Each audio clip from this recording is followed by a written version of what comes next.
The Atlantic is arguing that the pulled pork poser doesn't need to run away from his meatless past. Instead, they're upset at the Republicans who impugn Talarico's manhood and accusing the right, and yours truly, of having that's not me, that's Jesse. I am not yours truly. It's Jesse truly. Quote unquote, narrow, anxious definition of masculinity. Jesse, that was a dangerous switcheroo. Jesse, has your manhood insulting come back to bite you in the keister and handed Talarico an early victory here? Yes, this is the Waters effect.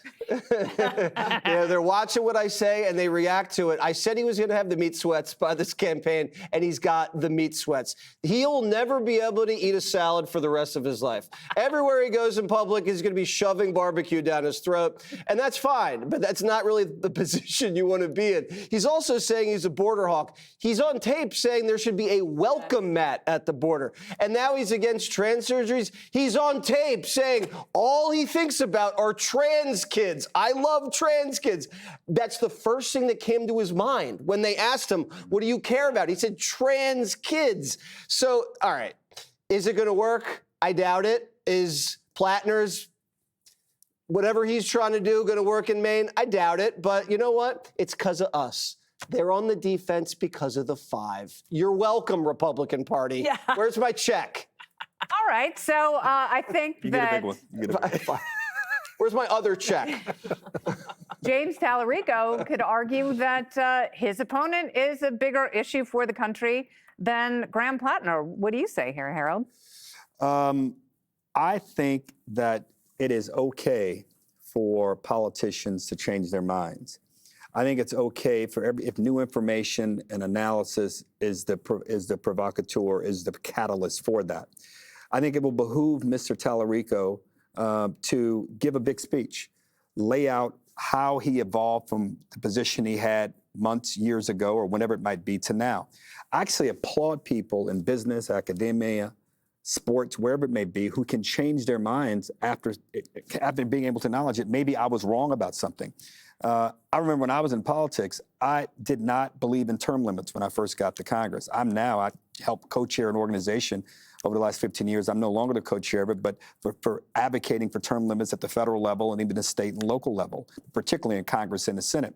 When I got to Congress, I was not for same-sex marriage. I evolved and I'm now for same-sex marriage.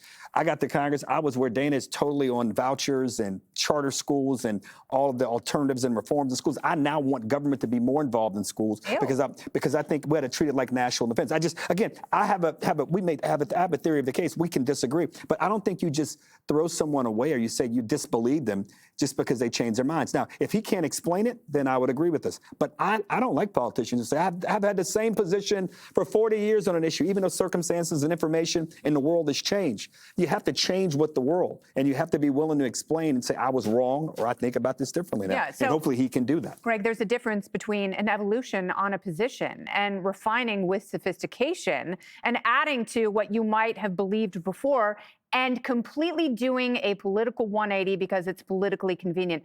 Doesn't that seem like it's a little bit dangerous and Talarico could be a threat to revert to his previous positions once he's elected? Yeah, of course. First of all, a great question for Democrats. Is Talarico creepier than Plattner? If you say yes, if you say no, then you admit Plattner is creepy.